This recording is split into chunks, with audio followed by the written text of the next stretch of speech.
speaking in Cincinnati, Ohio. So we thought we would go live to all of those events at the same time. You could turn up the sound and just sort of say, what the? Again, if there's worthy news out of each, any, and all, we'll pass them along. But things are hopping, my friends, and we want to be on top of the developments you should know about, including some startling new polls amid some startling new revelations with an election just 5 days away.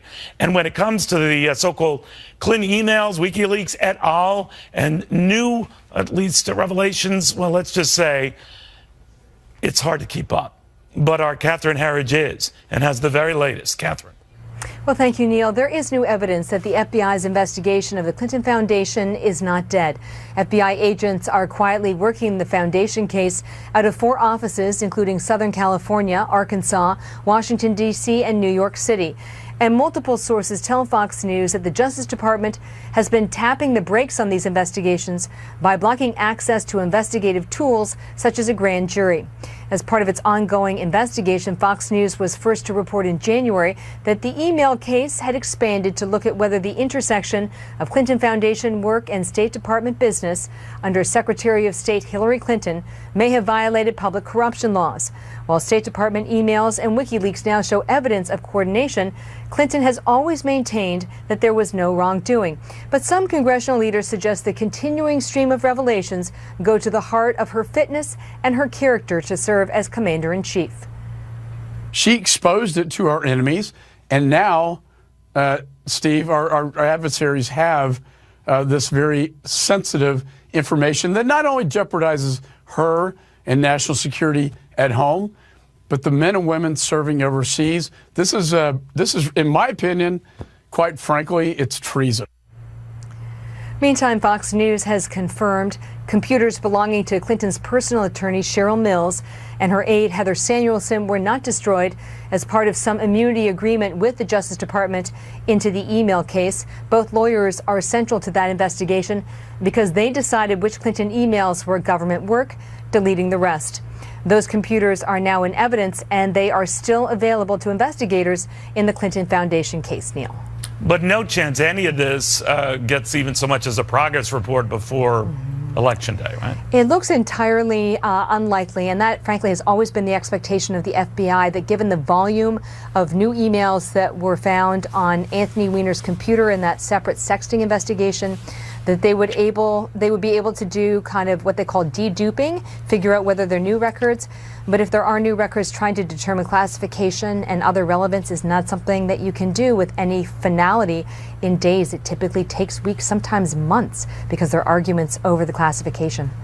And just arguments. As we well know. And arguments, period, right? All right, Catherine, thank you you're welcome. very much. Catherine Herridge. All right, House Minority Leader Nancy Pelosi already sending out a message to Republicans to stop using the I word when it comes to Hillary Clinton, that if she were to be elected president, that they would be chasing her with impeachment hearings.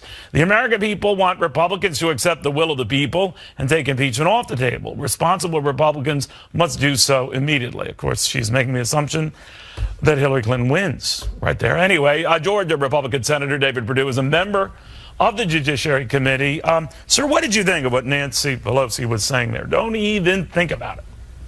Well, I think it's just ridiculous, you know, and what I'm really troubled by here, Neil, is that the pattern of corruption. It's not just that Hillary Clinton lied about Benghazi and lied about her emails to Congress and to the FBI, but now we see this pay-to-play corruption, and it's not just one or two events, it's a litany of things. But beyond all that is this pattern of failure as Secretary of State.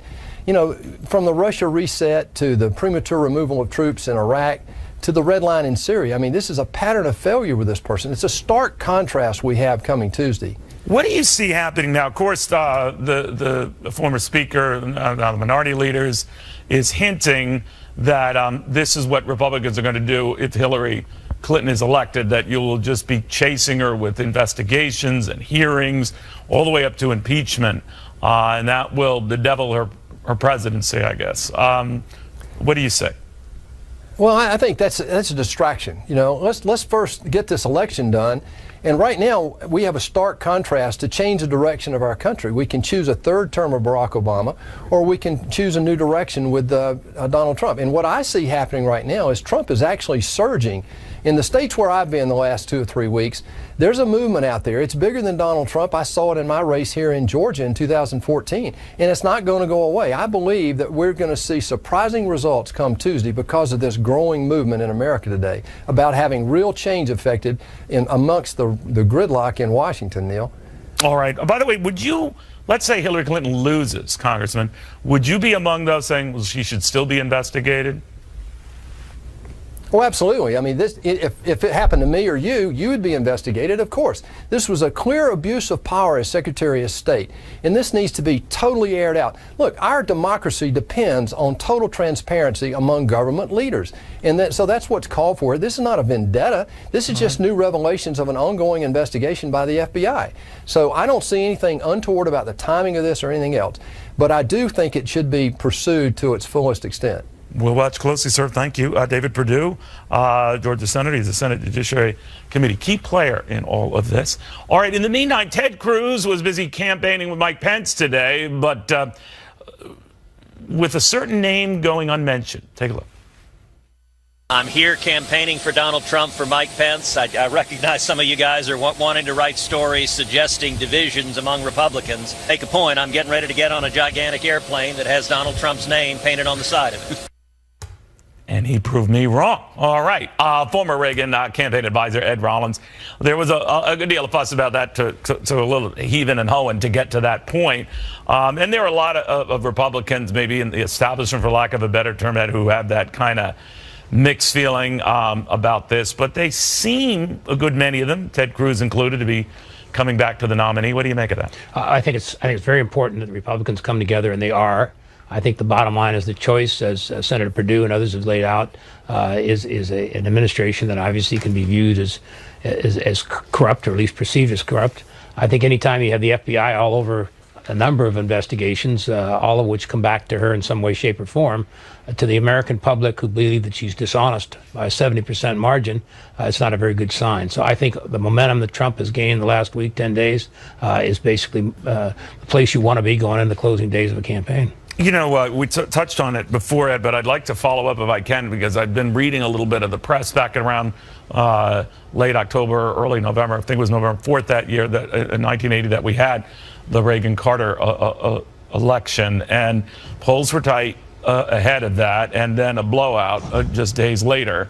Do you see anything in the sands that are constantly shifting here that make you think the same could be happening now? I certainly see the potential in the general election vote. Obviously, the electoral states are drawn a little tighter today. I mean, California obviously was all very doable for Reagan. But I think clearly the momentum is going Trump's way, and if he has a 3 or 4 point lead going into Election Day, there's no reason he couldn't win by 5 or 7 points. And that's the same kind of thing that came down for Reagan in the closing days, and obviously gave him a landslide of 10 points in 44 states. Now, I think there were some other developments. Of course, there was the debate just days before, but there was also, an Iranian negotiation deal for the hostages that fell through yet again that Sunday before Tuesday. So those were seminal developments. This would have to rely on the staying power of an investigation that potentially has widened out into Mrs. Clinton's emails and the Clinton initiative itself. How does that compare as far as market moving, vote moving? The similarity were that the Carter people, who were the incumbent president, the country wanted to change away from them, but they basically did a very effective job early on of sort of beating up the Reagan campaign and making him viewed as an unsafe president. By the close of that campaign, it closed up the debate. People got to see him on the stage, hear him. He was a very reasonable, rational man with a real plan for America. I think people are starting to look at Trump now as a more serious candidate and are starting to make that judgment. And obviously, you know what you're getting with Hillary Clinton. You get more of the same, and you get more of the chaos that was the 8 years of her husband, and certainly the last couple of years here. So my sense is Trump is an alternative, and a very acceptable alternative at this point in time. You were mentioning earlier about some of the power types in the Republican Party going back to Mr. Trump. Do you get a sense, Ed, that if Donald Trump did win, that he might have more difficulty with his own party than the opposition party? Or would it depend on the size of a victory? No, my sense, once again, it depends on what else happens. If we hold the Senate, which I think we can at this point in time, and we're certainly going to hold the House, it's important for the three people, the majority leader in the Senate and the Speaker, to sit down with the President, and here's our agenda, and how do we move it forward, and what's important to you? What do you want to do first, Mr. President? Here's what we want to do, and collectively work together. I have found people over the years, and I've been around it for 50 years, people say, well, I'd never work for that guy. Well, all of a sudden they do work for him. They see, they see, I don't know, it's a big title, big office, big cars, but there'll be a long line of people lined up in the transition office very quickly if next Tuesday he gets elected president. Yeah, there is something about a person when he becomes the president, or she, things do have a way of changing. Ed Rollins, thank you very much. My pleasure. Great catching up with you. Thank you for having me. Ed Rollins. All right, let's take a look at the S&P down now. In the case of the S&P, 8th straight day. We've seen that longest streak, by the way, since 2008. You know a lot of the drill here. There are some noises to this market today, but a lot of it has to do with global consternation over what's happening in our country with this election process, whether it will be recognized as legitimate by either Democrats or Republicans in the end, whether there'll be some snafus or issues, whether America is losing its collective mind. You know the drill here, but it's the same old thing. It's adding to angst because of an uncertain outcome. And Wall Street abhors uncertainty and sells first, asks questions later. These guys are not Nostradamus. I must stress that. In fact, Nostradamus was a horrible trader, when truth be told. Little inside joke here. I have no idea whether Nostradamus traded stocks. I doubt it, because stock markets came like at least a century and a half later. All right, in the meantime, we've got battleground states in play. You've got Donald Trump in North Carolina. You've got Hillary Clinton in North Carolina. And then you've got the Florida battleground. Do you see a pattern to this? So do we. So Fox News is doing election coverage besides Fox Business. So that's like big.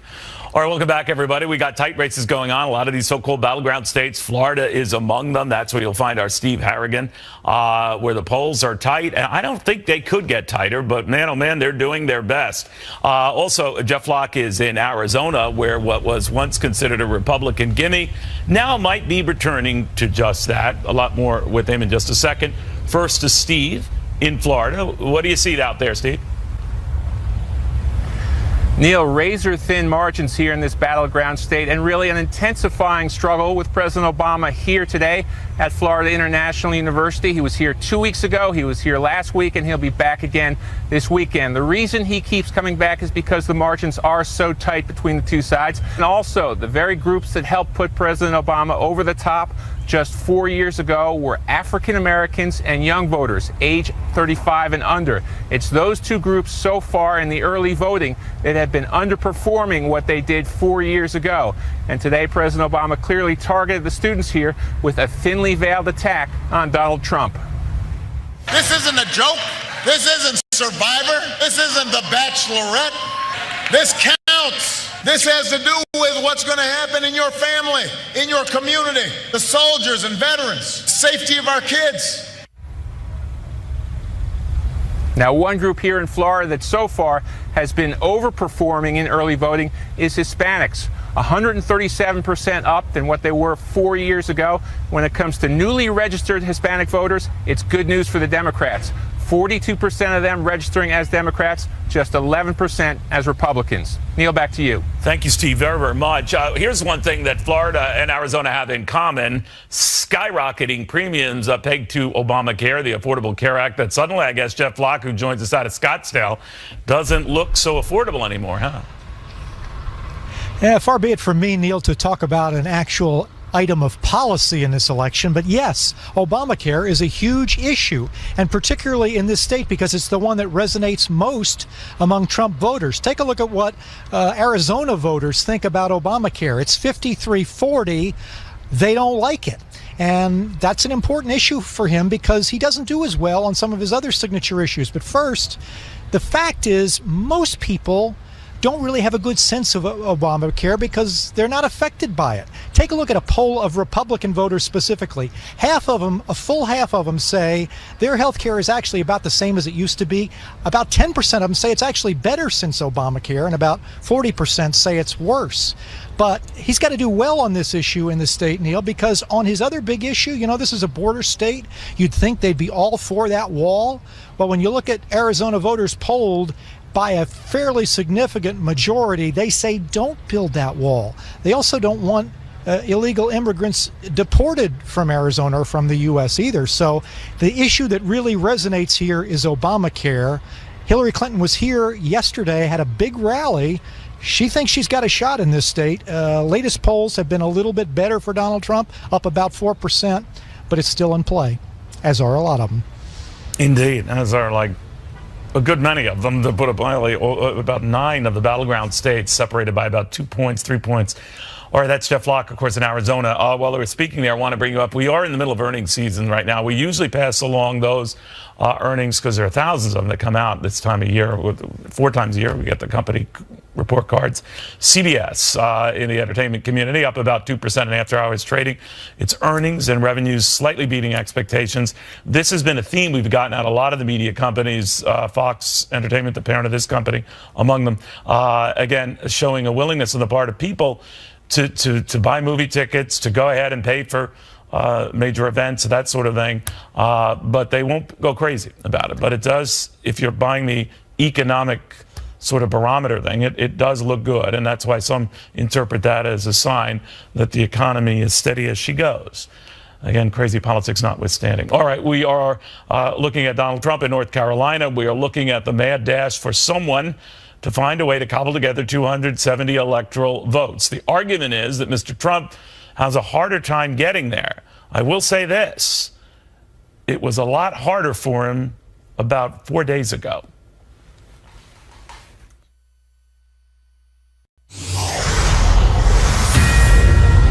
All right, I want you to look at 4 different presentations of the electoral map, courtesy a very intriguing story in the Washington Post. Others have done variations of this. A map, I dare say, we could not have drawn this way just last week at this time. Eric McMike is a political commentator in Washington. Aaron, I want to show the one that shows Donald Trump winning all the Romney states and then picking up a couple of others. And in that scenario, he has more than the 270 needed. It is an uphill battle. It is a narrow path that isn't picture perfect right now. How likely is that path? Well, look, Neil, I can actually see the map that you have up there, but I can speak to it because electoral college math is my favorite thing to do, and it has been for like 20 years. But look, I think and you have to get out more, and you really have to get out more. But go ahead. I know, but it's one of my favorite things. I would say that Donald Trump is certainly going to win Ohio. I'm from Ohio. Ohio is at its core a Republican state, even though Obama won it both times. He only won by 3 percentage points in 2012. And back in 2006, when Sherrod Brown and Ted Strickland won that year, it was the height of the culture of corruption in D.C., and I really think that is at its core a Republican state. I think demographic trends show that Donald Trump is probably going to win Iowa. But the rest of it is where it gets tricky. He obviously has to win Florida, and he is doing much better in Florida right now. He has to win North Carolina, and that is why you are seeing the Clinton campaign pull out all the stops. Which could explain. Now, if you gave North Carolina to Clinton, then things get a little hairier. Now, there is still a way for Donald Trump to pull this out in a close kind of, but you've got to roll the dice here, right? Yeah. I really think this is really the only path. He has to win Colorado, and we did just see that University of Denver poll come out this week that shows them both at 39%. There is a libertarian streak out west that could throw things off. You could see some voters going for the third-party candidate, so he would have to win Colorado. Who is that third-party candidate? I'm sorry, because there are 2 of them there, but who are they taking votes from? That's the tricky thing. That's why I think we're going to have to watch on election night. I think Gary Johnson is the one who would get those votes, but I think it's anyone's guess who Gary Johnson would pull from. But here's the thing. He would have to win either Nevada or New Hampshire, one of those 2, on top of all of those other states in order to win. He's been doing well in Nevada, and we just saw this new Boston Globe Suffolk University poll come out in New Hampshire that shows them tied. Things are moving in his direction in New Hampshire. So now we should say that he was trailing for a while in double digits in New Hampshire, at least by 8 points in a little more than 9 days ago. But I did want to ask you something about the movement that we've seen. I don't remember so many states turning to this degree in such a short time. What do you make of just that? Because there are scenarios here by which Mr. Trump could get to 270 or better that offer far more options than were available to him last week. You know, I was thinking about that a lot today because in the last 2 elections, we've seen pretty much all of the swing states go one direction. They went for Barack Obama. Right. The last time we saw the swing states kind of split was 2004, and that was a really tight race. And we're talking about Wisconsin again now. Remember back in 2004, the Bush campaign put a lot into Wisconsin at the very end. You might remember slashed tires. That was part of the turnout operation in Wisconsin.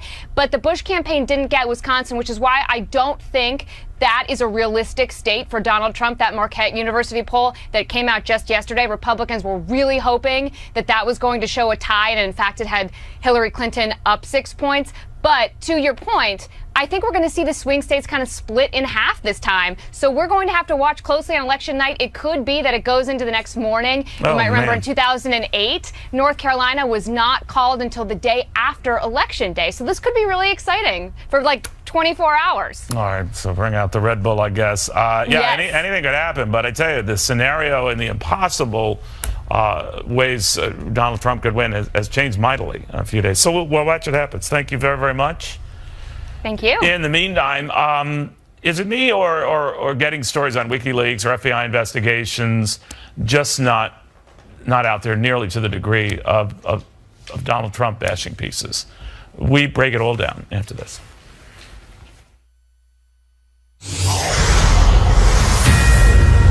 I know we're showing a Fox News alert here, but I don't think you need a Fox News alert banner to get the idea that the media generally disproportionately covers these candidates when far more critical stories on Donald Trump versus those on Hillary Clinton. But it was interesting how Donald Trump has been framing that, not just to moan about it, but to call out the media at every single appearance, just like this. Take a look. Supposing I got the debate questions, it would be front page of the Washington Post. It would be front page of the New York Times. He must immediately withdraw from the race. Down to citing the press and the audience, pointing them out, which is why a lot of press who go there, come with the door and the little fake mustaches, which is comical. But it's a sign of the times, and it is seemingly a winning issue of late for Donald Trump. Howie Kurtz joins us right now, Media Buzz host. Howie, what do you think of that he has turned this into a campaign cause, that the media is the problem? It certainly gets his audience jazzed. Yeah, I mean, Trump has been running against the dishonest media, the corrupt media, as he would put it, pretty much since he got into the race. But it's really intensified in this general election period, in part because there has been such an avalanche of negative coverage of Donald Trump, some of it legitimate, some of it not, or some of it hyped, and comparably far less media scrutiny of Hillary Clinton, no question. Do you think, or has there been any evidence at all, how you follow this very closely, that the media is maybe guilted into covering more of the WikiLeaks stories, more of the email revelations? Because what I have seen in the Washington Post, New York Times, et cetera, is more fault going against Comey, FBI Director Comey, than the Clinton folks. But again, I might not be catching all of these stories. Well, let's start with WikiLeaks, the hack Clinton emails. I mean, for weeks, it was sort of covered at a very low level because it was mostly Clinton advisors taking all kinds of swipes at needy Latinos and that sort of thing. Then there were 2 days, Neil, where it just exploded into the media. Front page, above the fold, New York Times, Washington Post, Wall Street Journal, and led off the CBS and NBC nightly news, because that was when we had the emails about Bill Clinton Inc. and cashing in on the Clinton Foundation, and also people at the very top of her campaign saying that Hillary Clinton had terrible instincts and an almost pathological inability to apologize. The next day, after that 48-hour period, James Comey's letter to the Hill leaked about the renewed FBI inquiry, and that blew everything else off the screen. What is your sense of where this ends up. I mean, I'm always looking for another surprise. We can't predict that, but whether this same ratio of critical Trump stories, again, I always tell people whether they're on the right or left, I mean, it's inarguable. I mean, there are more of them, and a lot of people on the left will say, well, he deserves them. Whatever. That this disproportionate critical coverage will be more unfair to Donald Trump, and that's just the way it will be right through the election. Right. Well, I think right now we're all getting swept up, as you did in your last segment, the maps and can he win Colorado or New Hampshire? And so the fact that Donald Trump, despite the fact that many pundits just 2 weeks ago said this is over, let's talk about who's going to be in Hillary's cabinet. It's so competitive now that will become the dominant story. But, the FBI investigation, although it's eased off a bit after the Clinton campaign with help from the press, kind of made Comey the story. It was more about Hillary Clinton running against Jim Comey than Donald Trump. But, given the craziness of this campaign, the idea that there'll be a bombshell or two in the final weekend, I don't discount that. But I don't see the overall ratio changing, because even some mainstream media critics have said, look, Donald Trump is such an unusual, unorthodox, and even dangerous character that we have to cover him more aggressively. That's the latter point. That's not fair. No, you're right. Yeah. That's the latter point. That meant that it's almost their obligation to tell people that, or feel that they have to. Very quickly, though, is it your sense here that the media is recognizing that its stories are imbalanced, but to that earlier point, they feel that is their duty to just keep pointing this out, because so many of them have editorialized that he's just dangerous? Right, on the opinion side, and you get that from the right too, National Review, Weekly Standard. I think there's a recognition that perhaps collectively the press has gone overboard on Donald Trump. But there's two things there. One is a sort of a built-in hostility or skepticism toward Trump as president, and also Trump's stories rate better and they provide more clicks online. So there's kind of that economic incentive. You're exactly we just right. haven't seen that match on the Hillary side. That is the case, which is why I think a lot of them secretly would welcome a Trump presidency. It's good business, right? 4 years and great news. And great ratings. And controversy, I mean. Yeah. You got it. All right, thank you, Howie, very, very much. All right, obviously Donald Trump is immediately spending that excess cash he has, a little bit more, in fact a lot more than most people thought, and beginning to run the ads. That is just the latest example here. He's not always been able to do that because he's been at a disadvantage, but as our Charlie Gasparino exclusively reported, the money is coming in. The question is for how long, and will it be enough to seal the deal for him? Noel Nickbor, very big in the bundling community, the folks who gather all that stuff up. Charlie, what are you hearing now? I've heard the $100 million figure mentioned in the month of October. Right. I don't know how that breaks down. What do you got? Well, I mean, it's 100. This is what the campaign is saying. We don't have the records in front of us, but they said they had a pretty good October. From what I understand, since last Friday, they got a surge in contributions. I think it's telling that, and last Friday, as you know, was when James Comey, the FBI chief, announced the reopening of the email case against Hillary Clinton, and Donald Trump's polls numbers have been, doing a lot better, markedly better. So there's been a surge there. We also hear Sheldon Adelson is now stepping up to the plate to some extent. So it's all good coming from the campaign. My only sort of issue, and I think they would agree inside the Trump campaign, do they have enough time to really make this work? I think if the email thing, and particularly the Obamacare premium increases, that also gave Trump a lot of wind at his back. If that occurred a little earlier, they might have had some more time to tease this out a bit. The problem is that they only have days to go, and it just might not be enough time to close the gap, because they do have a very narrow path of victory. As you know, Neil, they have to win a bunch of battleground states that are trending very blue. What do you think, Noel? What are you hearing? You know what this shows me? The small money donations coming in shows me that this is, once again, it validates my opinion that Donald Trump is a movement. Bernie Sanders movement. Barack Obama, as you know, went over the hedge with the fact of the small donor, people giving under $250, and that signifies more of a movement. This is really, really important. But is it too late, Noel? I mean, that's the rap you got. It's good to have this cast, but is it too late? Not really, because what he can spend some of this money on in the very final hours is ground game, and grassroots ground game. And this is where it could be a very big game changer, so to speak. Well, see, I always think that kind of stuff is even more important than the ads. But you're right. What am I saying? That I work for a media company.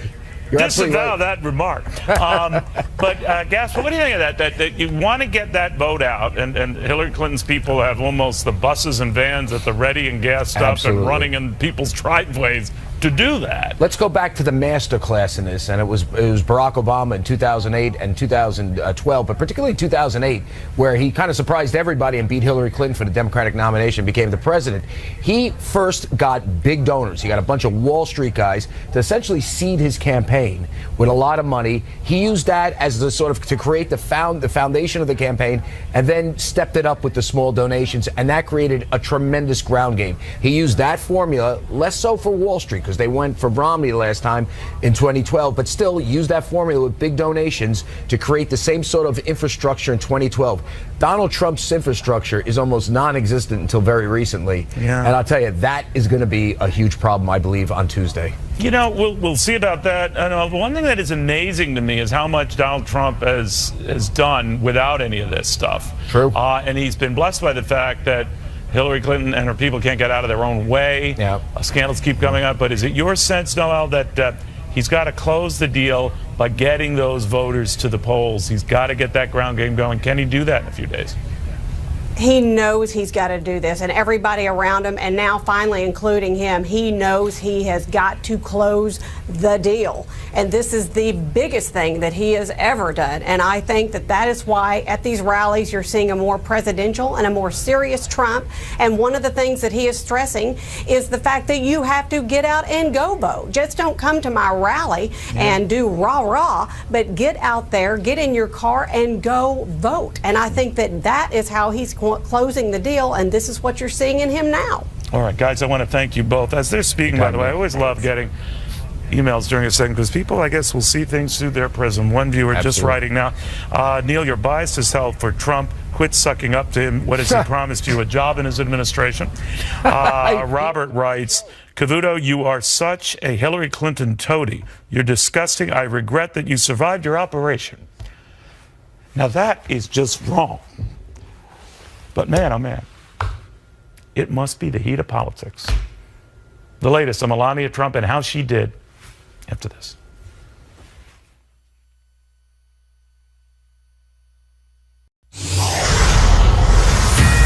Love for this country is something we immediately shared when I met Donald. He loves this country and he knows how to get things done, not just talk. He certainly knows how to shake things up, doesn't he? All right, Melania Trump on the campaign stump here. And, you know, I was reading a lot of media reports that she's not going to change the women vote with one speech. Well, it's not about changing all the women vote. It's about just, you know, peeling off enough that it could tip the election more for her husband, or at least present her husband in a better light.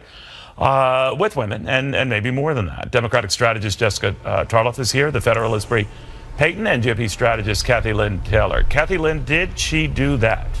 Hey, I think we had 2 days in a row 10th inning home runs. First Ben Zobrist and now Melania Trump. She did a very, very good job. And what she did that was so really smart is she spoke from the heart. I mean, one thing about the Trumps that you have to give Mr. and Mrs. Trump credit for is that they're very genuine. You know who they are. It's an open book, unlike the secrecy in which Hillary Clinton has shrouded herself. And she spoke about a topic that she knows well as a mother and as an independent woman who's worked around the world, and that's around civility. And, you know, she really harkens back, maybe it's her European values, but back to a time of civility and respect and elegance. And she may have not made America great in one speech yet, but she certainly did make it elegant, and that's kudos to her. Now, you never want to be sexist with these things, and as you all know, I'm not. But I'm always thinking that this was an effort to win over so many women who've been alienated or just not like Donald Trump for what he said. So she comes along, gives a compelling speech. Does it soften his image enough for some women who've been reluctant to say, all right, I'll vote for him? Are you trying? I don't Bree, I'll go to you. Oh, sorry. I'm sorry. So I think that Melania Trump is uniquely positioned to talk about issues that women care about. In her speech, she did talk about women who have been left behind in the system, women who are concerned about providing health care for their families, women who are unemployed, women who are living in poverty. And I think that all of those women are women that often get ignored by the Republican Party. And, you know, like it or not, women like me and the other women on this panel are going to be the ones that are going to decide this election. And right now, we currently have a party, the Democratic Party, who is saying, oh, here's all this free stuff we're going to give you to fix all these things that you're worried about. And we're not really hearing a narrative from the right explaining why small government and conservative policies are going to help fix those issues better in the long run. So I hope that this is really something that Melania continues to talk about, and I hope to hear why conservative policies and small government principles are going to solve those problems and help those women. Yeah, whether that's going to be her who does that, I don't know. But Jessica, do we put too much stock in the significant others of a candidate? I mean, Republicans have had a field day trying to draw Bill Clinton in with everything about Hillary